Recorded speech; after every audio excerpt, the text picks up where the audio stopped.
composed of pieces, and it can be any other way. Yeah. So now we know, it's Medal of Honor, they give me all of this, it gets heavy. But so the thing is here, that the universe can be any other way, and it's composed of pieces, so it's not independent or necessary.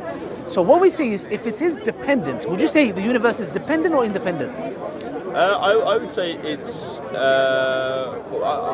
I'm a determinist, so How determinist? I wouldn't say that everything being determined and everything being a necessary way. So it requires a determiner.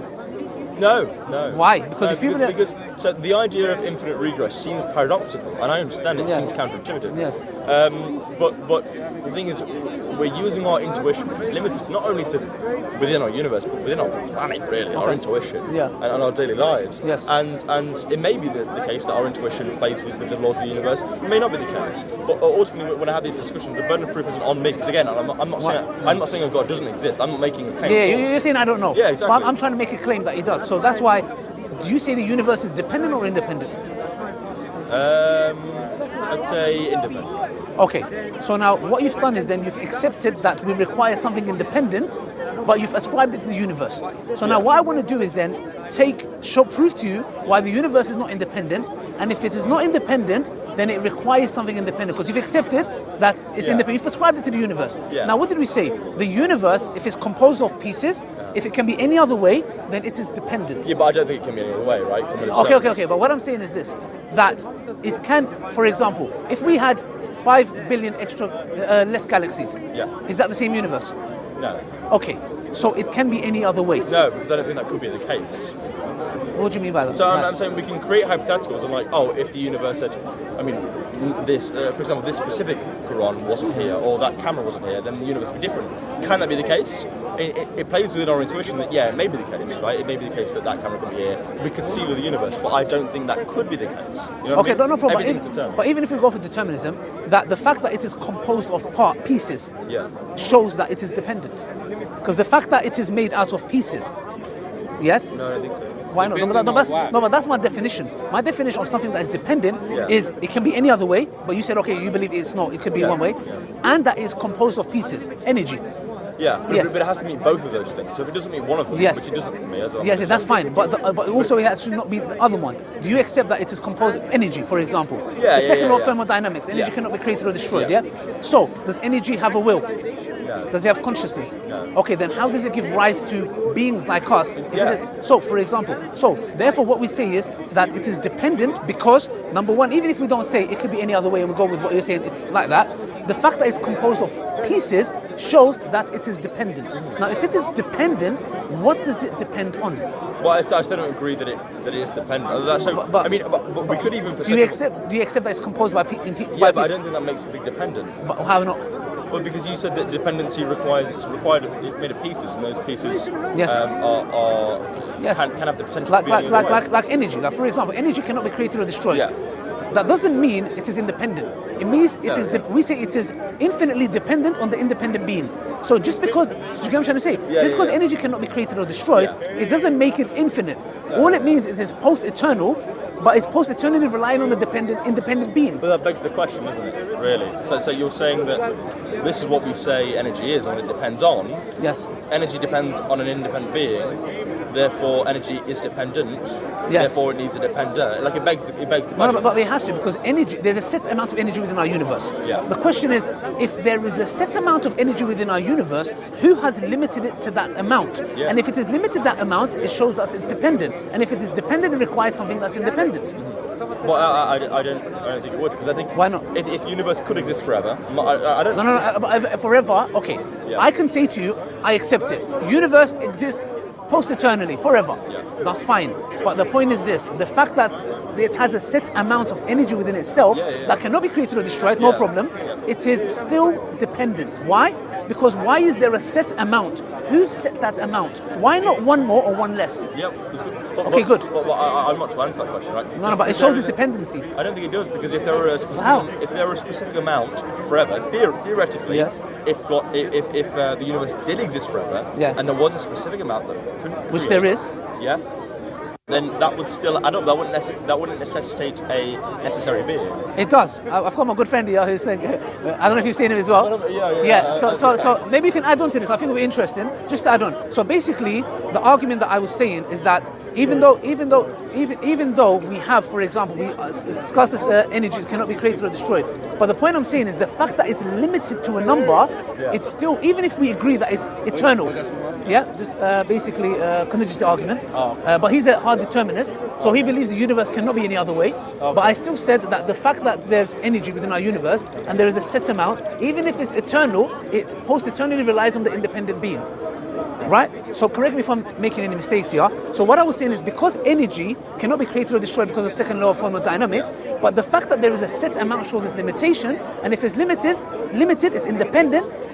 Dependent. If it's dependent, it requires an independent being to make sense. The way I would put it is as follows: is that if we're saying that the universe is determined, and everything within it is, I think you'll do a better job. No, because there's an uninterrupted causal chain of antecedent events. Let me stand in the middle so the mic picks you guys up. You can stand there. Because this is the determinist argument, you can tell me if there's anything wrong with it. That's generally. So there's an uninterrupted causal chain of antecedent events, which means that everything, the universe and everything within it is determined. Okay, and so therefore notions of free will within the universe is absurd or wrong or whatever. So okay, fine. So what I would say to that is as follows: is that we agree that the universe is determined. Yeah. From one perspective. Yeah, but we disagree on like how, right? Yeah. So what I would say is that we believe in the difference between, say, me and you, okay, or let's say an atheist or agnostic. I don't know what your position is, but Agnostic, and say, for example, someone who believes in necessary existence, is that wherein we believe, for example, a necessary existence which eliminates all notions of an infinite regress of causes. Yeah. Therein you will believe something like the antecedent causal chain of uninterrupted events, which are it's infinite regress of some sort. Okay? So that's the major difference. We believe in infinite regress. We believe in one independent thing which is not regressive. Yep. But then the question is this: is that okay? The universe, is it contingent or is it necessary? Our answer is as follows. Yeah. The universe is contingent in abstraction. So in relation to itself, it's contingent. Yeah. But in relation to whether you believe in an uninterrupted causal chain of causal events, which we would say is absurd, or a necessary entity, then it becomes necessary only because of another. So in other words, the universe is necessary not due to itself, but it's necessary as a result of its connection with the necessary existence. Yeah. But in abstraction, it's contingent. Okay. So I would ask, so why can the universe not exist reliant on itself, but like a God can? You know? Okay. Yeah. So because God is immaterial. So why is the universe independent, but God is not? Well, yeah. So like if the idea that. So presumably, if you agree in an instigator of all change, like a necessary being, then that being must be like eternal, like it's outside of time, must be going back forever, or not going back forever, but like always be everywhere, there. Right, all at once. Not okay. So like outside of time. Okay. Right? But why can I also don't believe time is real. We're not going to get into that metaphysical discussion. So why can something like a God exist forever and rely on itself, but a universe can't? Well, the thing is about the universe is that you can conceive of it in two different ways. Either you can think of it as like a multiverse, let's exhaust the options. You can have a multiverse which is limited. You can have a multiverse which is unlimited. Yeah. So an infinite multiverse. Or you can have a universe which is not unlimited, okay, but which once again you can claim as a necessary being in and of itself. We would say the question is, if you believe the universe exists, is it dependent or is the universe dependent or independent? He said independent. Okay, if you say it's independent, so the first thing I'll bring to your attention is that you believe in the existence of an independent thing. So this is actually, I would say, a movement away from atheism completely. Yeah, but I'm not an atheist. So. No, I understand. So I'm just outlining that point. Yeah. Because at what point do we say that atheism is eliminated? Yeah. We say, okay, well, now if you believe in the existence of an independent entity, and this is self-sufficient, it doesn't require anything outside of itself to subsist, then in this case, now you've moved away to, you're moving towards either deism or classical theism. Yeah. So okay. The way I describe it, just briefly, is that I kind of give same thing with my approach to conspiracy theories. Like even if conspiracies make sense, if there is, and I'm not saying religious, but like you better know, otherwise you'll be in trouble. If there were another possible explanation, Yeah. I would suspend belief. So I think it'd be like idiotic to say that God doesn't exist because I don't know the whole universe, right? And I think it may make sense within its own sphere and logic that if you went with a necessary being, like all these things would like add up, right? And so that is one possible explanation. But equally, to me, there's another possible explanation that the universe. I mean, there are a few, but like so like the universe could have gone back forever and infinite regress or rely on itself. So because I think these are two, at the very least two, maybe more possible explanations, it's up to like it's the burden proof is on other people to like. Okay, so now I'll make the argument, right? I'll start by saying that the first principle that I think ought to be considered is that something bereft of equality, for the most part. I'll give you there are exceptions to this rule, like any rule, but something bereft of equality cannot produce it. So I'm accepting that there are instances where that's not the case. Something bereft of equality cannot produce it. Okay, so nothingness cannot produce something. Because nothingness is defined as the absence of something. No, I agree with that. So for the most part, so in that case we'll say, look, if that's the case, that something which is bereft of equality cannot produce it, for the most part, and that's the general principle, then we will say, look at the universe itself. Or let's look at a potential multiverse, whether it's limited or unlimited. If we look at all three of those things, either a universe or an unlimited universe or a limited universe, you'll find that in all three cases, that it's composed of things which are contingent. There's no doubt about that. This is where we disagreed, because if I'm a determinist, I don't think that things are contingent. No, in abstraction, because there's no way to disagree with this in abstraction. In other words, I'm saying that the only reason as a determinist which you would say that these things are necessary is in relation to the uninterrupted causal chain. I'm saying fine, have that belief, that's not a problem. I'm saying in abstraction, this bottle is contingent. I like the only reason why you can say as a determinist that this bottle is necessary is in connection with the uninterrupted causal chain. I'm saying that we're not considering that connection at the moment, and we're saying everything within the universe in abstraction cannot be claimed to be, because then the burden of proof will be on you to prove how this bottle, which had an inception, is made up of limited variables, is in some way necessary and self-subsistent, which we can, I mean, anything that is susceptible to destructibility or generatability is in essence contingent. And if I can destroy this, or if there was a time in which this doesn't exist, then that kind of breaks that idea. So in abstraction, the things in the universe don't actually exist, are contingent, basically. Okay. So if we agree on that, so we're saying that the principle at play is that, and there are exceptions to the principle, I know the exceptions, where compositional fallacy will happen. Yeah, we spoke about that. Yeah, but the general principle is that something bereft of equality cannot produce it. So if we have a universe that is composed of things which are contingent, in much the same way as that if you add nothingness to nothingness, you will not get something from it. If you add contingency to contingency, you cannot get necessity, because something bereft of equality cannot produce it. So no matter how much you bring contingent things with contingent things, you cannot, at some point, critical mass, have a necessary thing. To put this in analogous format, I'll say this. This is a phone. As you know, this is a big case, as you can see. Now, actually, you might ask the question, why does this man have a case like this? Today, my phone fell from a high distance, and nothing happened to it. Did you throw it or did it fall? No, it fell. Okay. I looked down, nothing happened. But despite this fact, it's contingent, I can assure you. Yes. Now, this phone, which is contingent, let's use the analogy of a charge.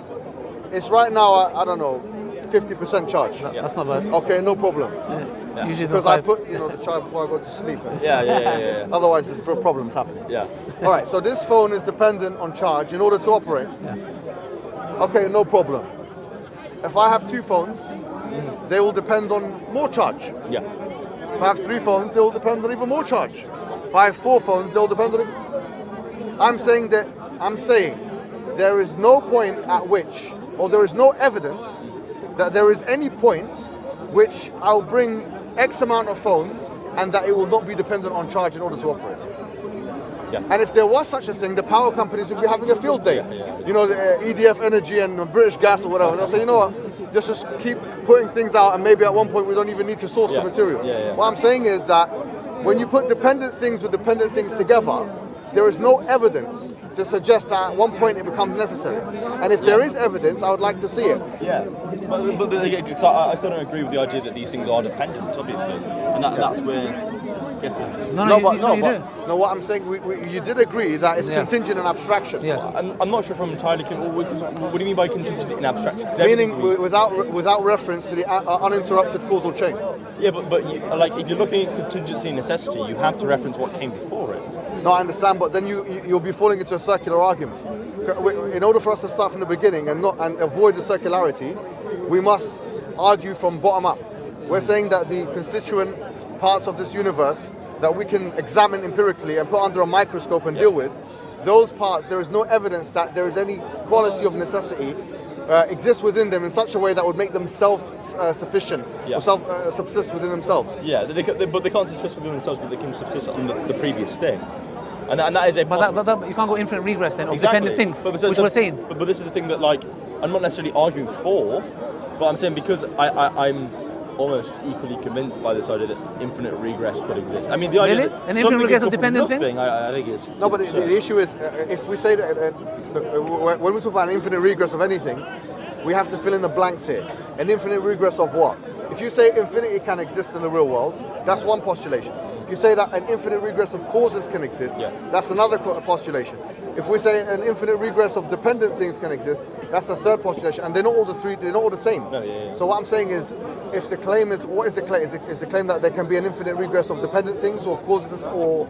So an infinite regress of cause and effect chains, and then because they go back infinitely, there is no first one necessarily, but it makes sense that if all of the things are set out in the same way and all produce the same thing, they are necessitating everything else.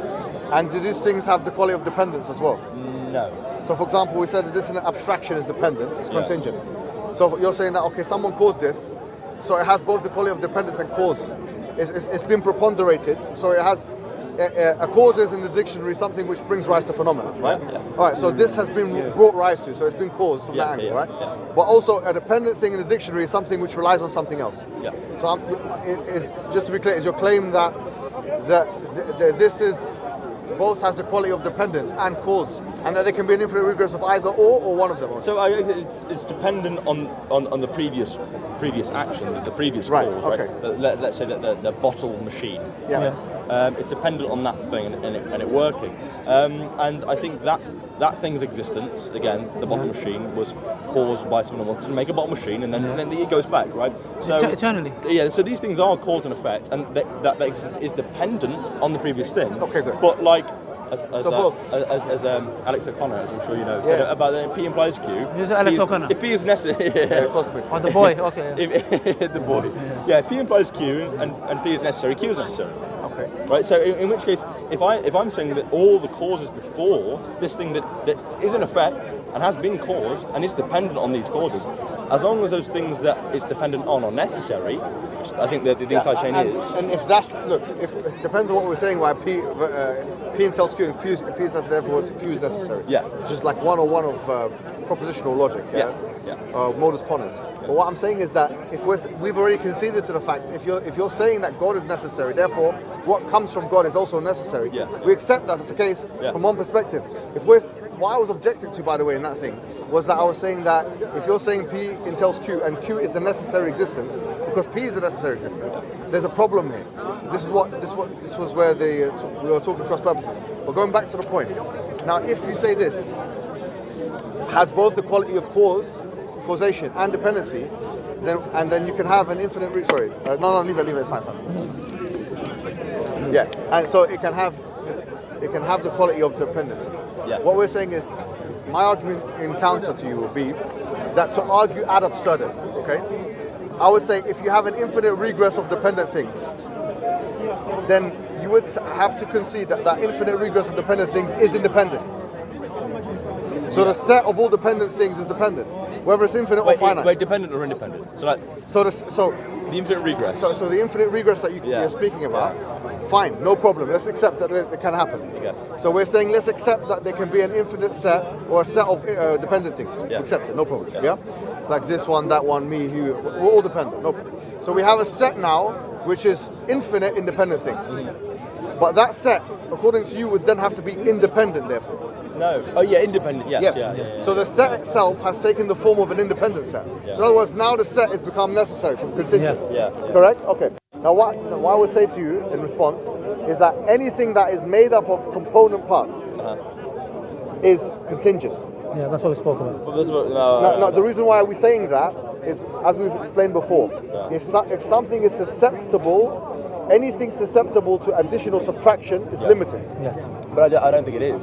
So like, How? in theory, we could conceive of that camera stand being there, or this person not existing. We can conceive of that, but that doesn't mean that it could actually be the case, you know? Well, I'm not convinced, because in some ways it's impossible to prove that this world... Composed of pieces. That this world It's could have composed of existed in the same way. But it's composed of pieces. If that... No, but I'm saying is, even if it's composed of pieces, doesn't mean to say that it could exist differently. So if that camera stand wasn't there, we can conceive that the world would generally be the same, but it is logically impossible to prove that we could have experienced the same thing, because we're experiencing the world where this camera stand is there. So because it has been... I'm not sure if I'm speaking correctly, but are you talking about the definition of necessity, which talks about everything being one way, not the other way? Yeah, so because it has parts, it's contingent, and I'm not agreeing with that. Okay, so what I'm saying to you is that we have to now explain why I said that. Right? In the beginning of this conversation, I said something bereft of a quality, for the most part, which you agreed with, cannot produce it. Okay, now, what I mean by something bereft of a quality cannot produce it is like nothingness is bereft of somethingness. Therefore, if you add nothingness to nothingness, you just have more nothingness. I'm saying that there is no critical mass point at which you add nothingness to such an extent that somehow you get something. Would you agree? Yeah. You keep adding zeros to zero, you have zero. all With the time. nothingness, yeah. No, but that's what you're doing, he's saying. No, what I'm saying is that contingency works in the same way as nothingness. Exactly. So, because the principle at play is the same. The principle is that something bereft of a quality cannot produce it, with a few exceptions, and that's where the fallacy of composition comes. Yeah, but so I think because there are exceptions, I think this... Okay, well, no, I'll tell you, so the exceptions are this, and this might sound a bit complicated, but I will just lay it out for you, right? The exception are, if the adding of something to something else increases the whole in either size, intensity, or protraction, then the whole is differentiated from the part. So for example, if I say this day is long, it doesn't mean just because the day is long that every single part of the day is long. If I say that the elephant is big, it doesn't mean because the elephant is big, every single atom of the elephant is big, because it can be made up of small parts. What I'm saying to you is that the exception to the rule, which is that something bereft of a quality cannot produce it, is in cases which, if the part is added to another part, the whole is increased in any way. If a part is added to another part, the whole is increased. What I'm saying is that there is no evidence, no empirical or any other kind of evidence, just like there's no evidence that when you add nothing to nothing, you have something. There is no evidence, and the burden of proof is upon the one that's making the claim. So if I'm saying that there is no evidence that when you add contingency or dependency to dependency, that you have independence / necessity, then you would have to demonstrate to me how adding contingency to contingency at any point can bring about necessity. Yeah. So I mean, it's really tricky to talk about infinity, right? As I'm sure you understand, it's not like a thing that we can really conceive of. And same thing with infinite regress. We would assume an infinite regress wouldn't be like an entity. It wouldn't possess an infinite amount of real things. Almost, it seems like perplexing to think about it. But I would say, even though adding infinity, so infinity add 1 is infinity, but it's also like a different type of infinity. In the same way as there are different types of infinities in scales, right? So there's an infinite amount of numbers between 0 and 1, an infinite amount of numbers between 0 and 0.1. They're just different scales of infinity. So like Zeno's paradox. Similar. So in the same way as we could have an infinite regress, and like I still think their constituent parts are different to the whole. They're treated differently. Yeah, but by the way, what I'm saying does not negate the fact that you can have an infinite regress of things. But that won't make it independent. I just want to delineate what I'm saying with what you're saying. You're saying that you're making the argument, which is a fine argument, you can make it, which is again, for example, David Hilbert, whatever, his hotel example, that if you had a hotel with an infinite amount of people and you have another person come in, then is there another person that comes in or not? You know, so you're making an argument for the possibility of an infinite amount of things in the world. I'm saying, notwithstanding that argument or whether or not that argument is true, what I'm saying is opposite, is irrelevant to that. Well, no, I don't think it is. So